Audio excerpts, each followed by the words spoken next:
ఆ రోజు తాగడానికి ఒక రకంగా అత్తయ్య గారు కారణమయ్యారు. ఈరోజు మానేయడానికి ఒక రకంగా అత్తయ్య గారే కారణమయ్యారు.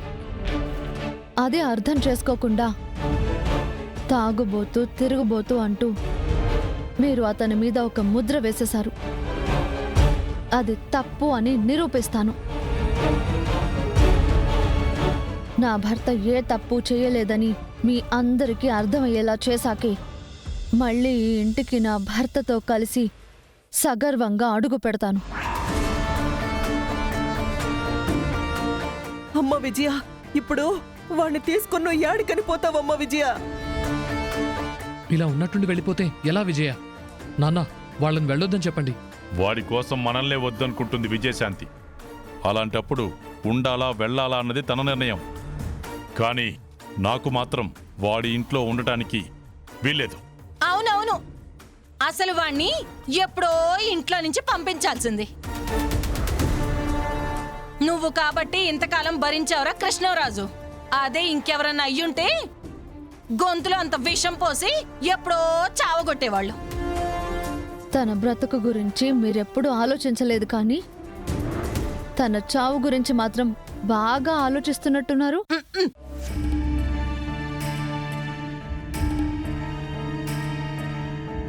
ఎదుటి వాళ్ళను అర్థం చేసుకోలేనప్పుడు మౌనంగా ఉండటం మంచిది. ఇప్పుడిలా ఇష్టం వచ్చినట్టు మాట్లాడితే రేపన్న రోజు అతని కాళ్ల మీద అతను నిలబడినప్పుడు కనీసం కన్నెత్తి చూడ్డానికి కూడా మీకు ధైర్యం సరిపోదు.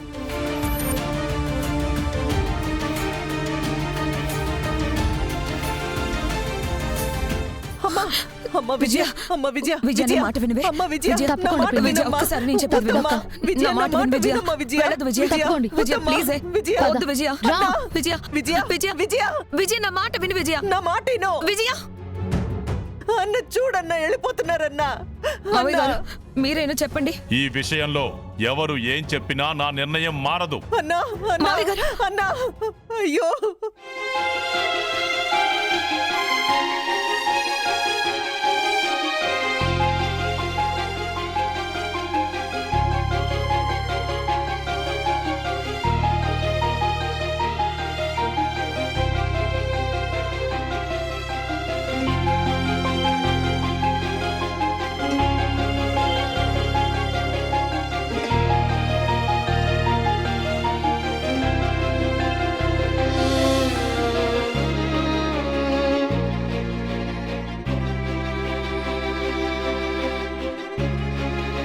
ఏవమ్మా, ఇప్పుడు నీ కడుపు సల్లంగా ఉండదా? నీ కళ్ళు సల్లబడ్డాయా? వచ్చిన కాడ్నుంచి గాలోడు గాలోడు అంటూ వాణ్ణి ఇష్టం వచ్చినట్టు ఆడిపోసుకున్నావు. సరే, నీ నోరట్టాంటిదని ఊరుకున్నాను. తాగనోడిని కూడా తాగుతాడు తాగుతాడు అనేసి 10 మందిలో పట్టుకునే ఇష్టం వచ్చినట్టు మాట్లాడినావు. మీ అందరికి కావాల్సి ఇదేగా? మా అబ్బోడు ఇంట్లో ఉండకూడదు, బయటికి పోయి బాధపడాలా? ఎప్పుడు చూడు ఎవరు పట్టినా సరే వాడి మీద పడి ఏడ్చేటోళ్లే, కానీ వాడి గురించి ఒక్కళ్ళు కూడా ఆలోచించే వాళ్లే లేరు. మీ అందరి కోరిక ప్రకారమే నా అల్లుడు ఈ అత్తను వదిలేసి వెళ్ళిపోయినాడు. బంగారం లాంటి బిడ్డని ఈ ఇంట్లో నుంచి బయటికి తరిమేసినారు. నవ్వుకోండి, బాగా నవ్వుకోండి. మీ కడుపులు పగిలేలాగా సంతోషపడండి. ఇది మరీ బాగుందమ్మా. తాగినోడు బాగానే ఉన్నాడు, తాగుబోతు అని అన్నందుకు నేను చెడ్డదాన్ని అయిపోతున్నాను. సర్లే, అయినా ఇప్పుడు మేముండి మాత్రం చేసేదేముంది? ఫంక్షన్ అయిపోయింది కదా, మేమిక బయలుదేరతాం. ఇంకా ఈయనే ఉండి ఏళ్లతో ఇంకెన్ని మాటలు పడాలో ఏమో. రండే, నా బ్యాగ్ అక్కడుంది, తీసుకురండి.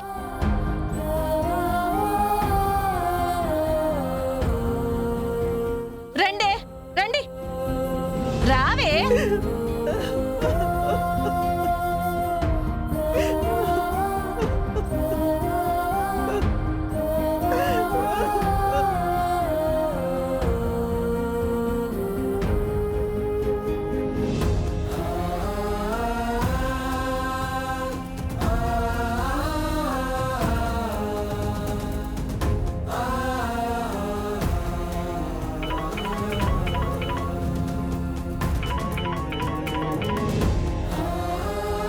అమ్మా దుర్గా, బాగున్నావా?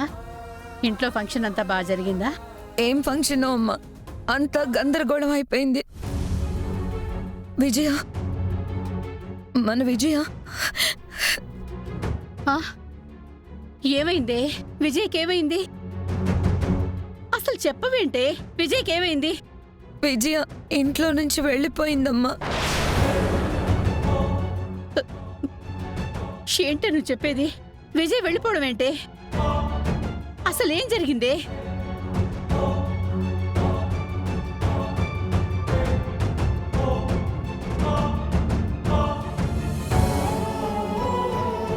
మీ అమ్మ మీద ఒట్టేసి ఏ రోజైనా మాట తప్పినావంటరా?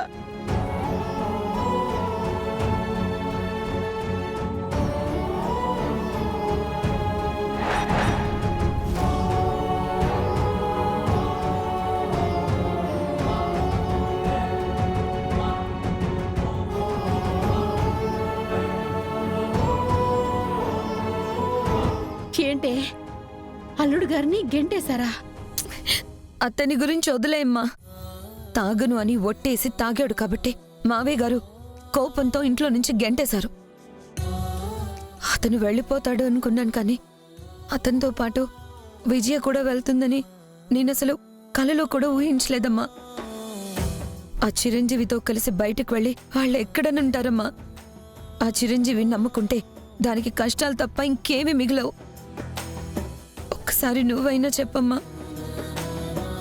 లేదు, ఈ ఇంటికి రాను అంటే కనీసం మన ఇంటికైనా తీసుకెళ్ళమ్మా. నేనెంత బ్రతిమలాడి చెప్పినా అది నా మాట వినలేదు. వాళ్ళు ఆల్రెడీ గడప దాటి వెళ్ళిపోయారు. ఎక్కువ దూరం వెళ్ళకముందే దాన్ని ఎలాగైనా ఆపమ్మా. వెళ్ళమ్మా ప్లీజ్. సరే సరే, నేను ఇప్పుడే బయలుదేరుతున్నాను. ఎలాగో అలాగా అల్లుడు గారిని అమ్మాయిని ఇంటికి తీసుకొస్తాను. సరే.